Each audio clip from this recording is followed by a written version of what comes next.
On en parle beaucoup depuis hier. Les députés du Parlement européen ont voté massivement pour interdire l'importation des produits du phoque à compter de l'an prochain. La décision controversée au Canada réjouit bien sûr les membres de la Fondation Brigitte Bardot. Dans nos studios à Paris ce matin, Christophe Marie, porte-parole de la Fondation Brigitte Bardot.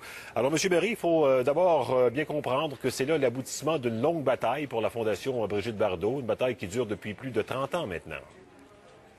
Oui, tout à fait. Ça a été l'un des premiers combats menés par Brigitte Bardot avant même la création de sa fondation. Et depuis, nous travaillons à cette interdiction d'importer et de commercialiser les produits issus de cette chasse aux phoques, effectivement. C'est une décision qui vous réjouit ? Oui. Enfin, nous réjouit.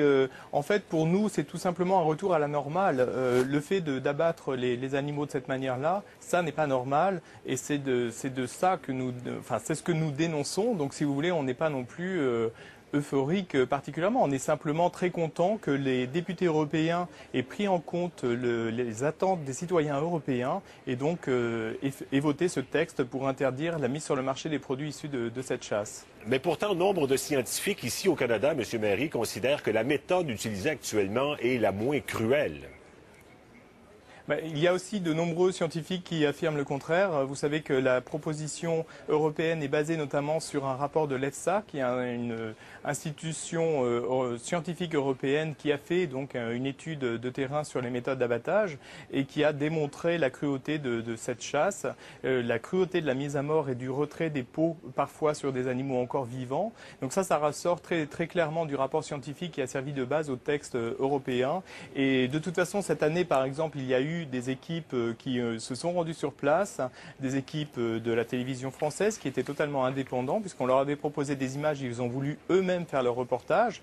Et ce qui a été diffusé sur les chaînes françaises cette année montre très clairement ce qui se passe sur la banquise et c'est d'une grande cruauté. Oui, mais beaucoup de gens s'interrogent justement sur ces images. Plusieurs considèrent qu'on a pris des images extrêmes et jusqu'à un certain point, il y a eu beaucoup de désinformation auprès des députés du Parlement européen. Non, il y a simplement eu de l'information. Alors effectivement, elle vous déplaît, donc vous considérez que c'est de la désinformation. Nous sommes absolument très choqués quand on entend la sénatrice Mme Hervieux-Payette quand elle parle d'une chasse humaine.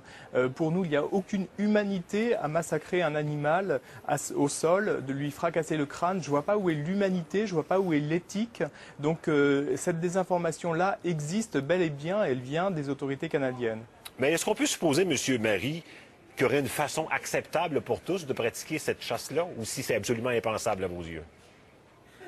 Pour nous, c'est une chasse qui ne se justifie pas. On a le droit, nous, Européens, de refuser l'importation de ces fourrures, parce qu'encore une fois, on parle de fourrure, c'est pas non plus quelque chose qui sauvera le monde, loin de là, c'est totalement inutile. De la même manière qu'on a interdit l'importation des peaux de chats et de chiens et fourrures donc, le 31 décembre dernier, donc c'est tout récent, cette interdiction-là s'inscrit au niveau européen dans un plan d'action qui a été adopté en 2006 et qui prévoit différentes mesures législatives pour justement prendre en compte le bien-être animal et modifier les règlements existants. Et c'est très important et ça s'applique notamment aux animaux de ferme, puisque vous le savez, les animaux pour la consommation humaine sont probablement les animaux les plus maltraités, que ce soit pendant les élevages, les transports ou l'abattage. Et c'est aussi une grande préoccupation qui doit naître. Il doit y avoir véritablement une remise en cause de notre rapport à l'animal, que ce soit l'animal domestique, de compagnie ou l'animal sauvage, bien évidemment, comme ici pour la chasse aux phoques. Mais vous n'êtes pas sans savoir, M. Marie, qu'il y a un certain nombre de chasseurs ici de l'Est du pays dont le revenu familial dépend de cette chasse. Oui, mais enfin, c'est une chasse qui représente, elle est estimée autour de 4 millions d'euros. Honnêtement, c'est rien pour un pays comme le Canada. De toute façon, les autorités canadiennes reconnaissent bien que ça n'est pas un souci d'ordre financier ou économique. Le Canada, c'est pas le Malawi, que je sache. Il y a tout à fait possibilité de sortir des subventions pour soutenir, pour aider ces populations qui seront directement concernées et les accompagner justement sur des méthodes de vie qui soit plus digne. Et on rejoint dans ce sens totalement la proposition, le projet de loi du sénateur McHarb qui justement fait ressortir toute l'inutilité de cette chasse et le fait que le Canada d'ores et déjà dépense bien plus à défendre cette chasse. Moi je peux vous dire que ces derniers mois j'ai vu défiler des dizaines de représentants des autorités canadiennes dans les différents pays européens et cet argent qui a été largement dépensé aurait pu être donné aux populations qui seront effectivement, qui auront un moindre revenu sur la chasse aux phoques. Ça c'est une évidence. Et visiblement, la bataille n'est pas terminée parce que là, le gouvernement menace de porter tout ça devant l'Organisation mondiale du commerce. Non, mais de toute façon, le texte a été suffisamment modifié pour prendre en compte justement les possibilités et empêcher tout recours devant l'OMC. De toute façon, le Canada pourra à nouveau effectivement dépenser des fortunes, des efforts, du temps et de l'énergie contre ce texte.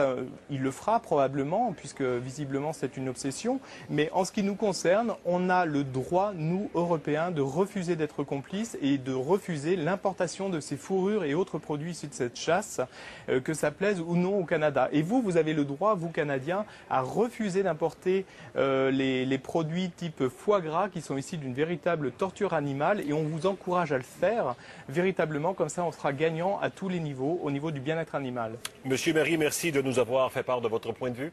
Au revoir et bonne journée. Je vous en prie, merci, au revoir.